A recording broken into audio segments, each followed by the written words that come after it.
फतेहपुर सीकरी में मकबरे पर जो हिंदुत्ववादी संगठनों ने हमला किया था, उसको लेकर पहली कार्रवाई सामने आ गई है। जी हां, इस पूरे मामले में सबसे बड़ी कार्रवाई हो चुकी है। फतेहपुर मकबरे में जो तोड़फोड़ की गई थी, उसमें समाजवादी पार्टी के एक नेता पप्पू सिंह चौहान का नाम सामने आया था और सपा के इस नेता ने फतेहपुर सीकरी में मकबरे के भीतर जाकर मजार को, कब्र को तोड़ा था, ऐसा बताया गया। इसकी फोटोज वायरल हो रही थी, वीडियोज वायरल हो रही थी और इस व्यक्ति की फोटो और वीडियो अखिलेश यादव के साथ भी वायरल हो रही थी। और अब समाजवादी पार्टी के लोगों ने पप्पू सिंह चौहान को पार्टी से बाहर निकाल दिया है। बड़ा सवाल उठ रहा है कि वो समाजवादी पार्टी जो एक मुश्त वोट लेती है मुसलमानों का, उनके नेता ही फतेहपुर सीकरी में मकबरा तोड़ रहे हैं।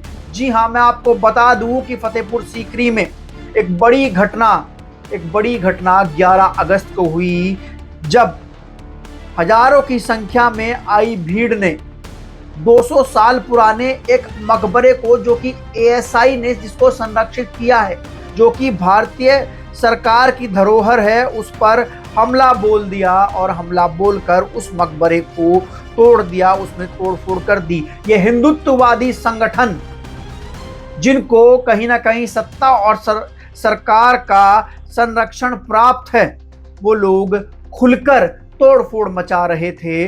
पुलिस खड़ी देख रही थी। लेकिन अब इस पूरे मामले में कार्रवाई होगी, क्योंकि योगी सरकार के ऊपर दबाव आ गया है। जी हां, योगी सरकार के ऊपर दबाव आ गया है और अब इस पूरे मामले में कार्रवाई होगी। नवाब अब्दुल समद का ये मकबरा था, जो कि 200 साल पुराना था। शुक्रवार को हिंदू संगठनों ने कहा कि ये मकबरा नहीं, ये ठाकुर द्वारा है, यहाँ पर हमारा मंदिर है। वही जो पुरानी बीमारी है इन हिंदुत्ववादी संगठनों की, इनकी एक पुरानी बीमारी है, इनको मस्जिद नहीं मंदिर दिखाई देता है। जहां पर भी मस्जिद, गोल गुंबद वाली मस्जिद होती है, उनको वो मस्जिद नहीं दिखाई देती, इनको लगता है वो मंदिर है और ये मस्जिदों के नीचे खोदने चले जाते हैं मंदिर, क्योंकि काम इनके पास कोई है नहीं। बेरोजगार ये बड़े वाले हैं, सरकार ने इनको उलझा रखा है। जो सरकार 2 करोड़ नौकरियां देने का वादा हर साल करती थी, वो आज बेरोजगारी में नए कीर्तिमान बना रही है। तो ऐसे में ये जो हिंदुत्ववादी संगठनों के बेरोजगार हैं, इनको नया काम सरकार ने दे दिया है कि जाओ मस्जिदों को तोड़ो, उसके नीचे मंदिरों को ढूंढो, हमारी पुलिस भी आपको कुछ नहीं कहेगी। इस पूरे मामले में 2 दिन पहले हिंदुत्ववादी संगठनों ने, विश्व हिंदू परिषद, बजरंग दल, तमाम अन्य दल थे, बीजेपी के कुछ लोग शामिल थे, इन्होंने ज्ञापन दिया डीएम को कि ये जो मकबरा है, अब्दुल समद का जो मकबरा है फतेहपुर सीकरी में, ये मकबरा नहीं, ये ठाकुर द्वारा है, यहाँ पर हम लोग पूजा करेंगे। पुलिस प्रशासन ने पूरे क्षेत्र की बैरिकेडिंग कर दी, लेकिन पुलिस प्रशासन की बैरिकेडिंग धरी की धरी रह गई। बड़ी संख्या में, भारी संख्या में लोग यहाँ पर पहुंचे। पुलिस ने एक लाठी नहीं चलाई और ऐसे खड़ी रही जैसे उनको कहा गया हो कि भैया कुछ लोग आएंगे, शांतिपूर्वक तरीके से मकबरे को तोड़ेंगे और चले जाएंगे। लेकिन अब इस पूरे मामले पर बड़ी कार्रवाई होने जा रही है।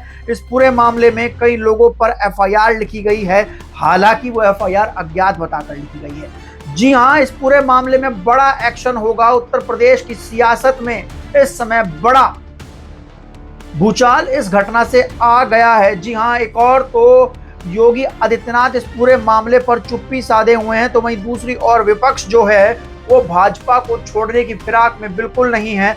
मैं आपको बता दूं कि असदुद्दीन ओवैसी ने इस पूरे मामले में भाजपा पर और योगी आदित्यनाथ पर जो प्रहार किया है, जो हमला किया है, उसके बाद से योगी सरकार दबाव महसूस कर रही है और एफआईआर इस पूरे मामले पर लिख दी गई है।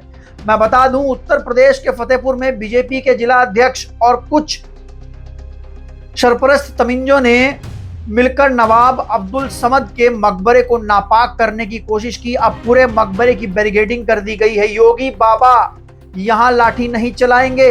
क्या ये शपर पसंद लातों के भूत नहीं है? जी हां, असदुद्दीन ओवैसी ने ये ट्वीट किया है और कहा है जो पूरे मामले में जो तोड़फोड़ की गई है, इसका विरोध किया। योगी आदित्यनाथ से पूछा है कि क्या अब बुलडोजर नहीं चलाओगे?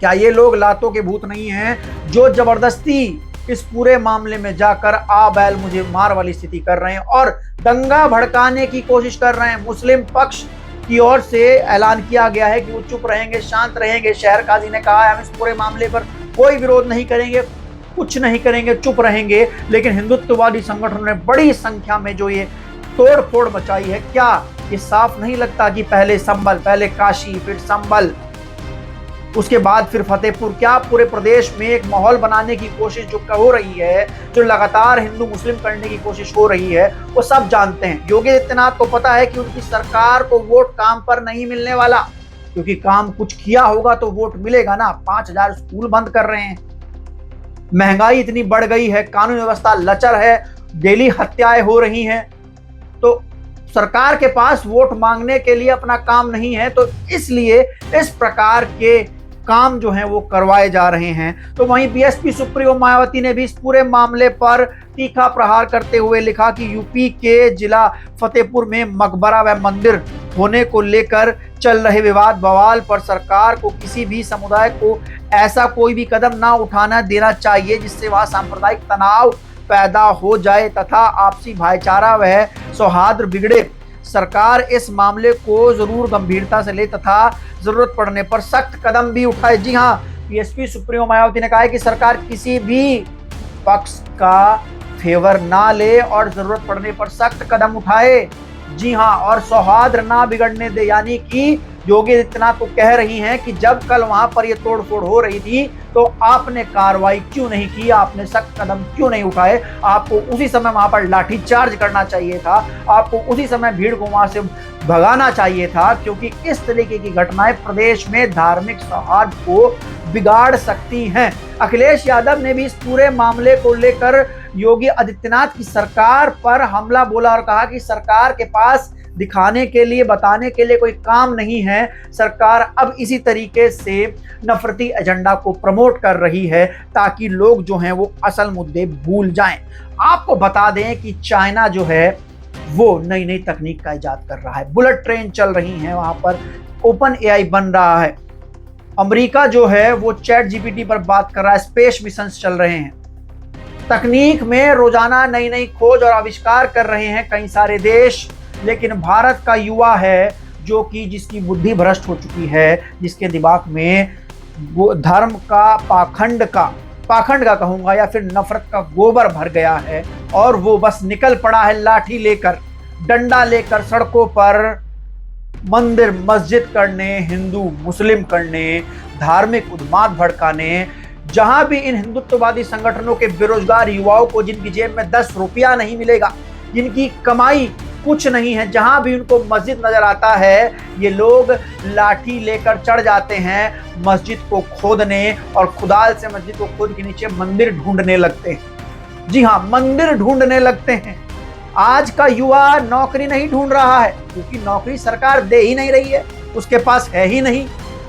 योगी जी जो अपने परिवार में अपनी भतीजी की शादी रेलवे के बड़े अधिकारी से करवाते हैं जो सरकारी नौकर है, और देश के प्रदेश के युवाओं को लाठी लेकर दौड़ा देते हैं कि जाओ मस्जिद ढूंढो, खोदो, क्योंकि योगी जी को पता है कि उनकी सरकार जाने वाली है। जिस तरीके से प्रदेश में पिछड़ों पर अत्याचार हो रहे हैं, जिस तरीके से प्रदेश में माहौल बन रहा है, योगी समझ गए हैं कि उनकी सरकार जाने वाली है। तो ऐसे में कहीं ना कहीं लगातार प्रदेश में धार्मिक उन्माद के मुद्दों को भड़काया जा रहा है ताकि असल मुद्दों से हटाया जा सके। इस पूरे मामले में अब बुलडोजर चलने की मांग जो है वो कर दी गई है। ओवैसी साफ कह रहे हैं कि बुलडोजर चलाया जाए।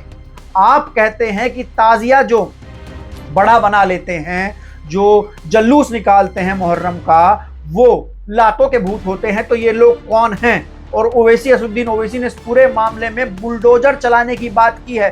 तो बड़ा सवाल है कि क्या अब फतेहपुर सीकरी में जिन हिंदुत्ववादी संगठन के लोगों ने उन्माद मचाया था उन पर बुलडोजर चलेगा या नहीं? जी हाँ, आपको क्या लगता है इस पूरे मामले में किस तरीके से कार्रवाई हो रही है? क्या सरकार सही कार्रवाई कर रही है या फिर लापरवाही बरती जा रही है? आप लोग अपनी राय कमेंट सेक्शन में बता सकते हैं। तब तक के लिए चलते हैं। धन्यवाद, नमस्कार।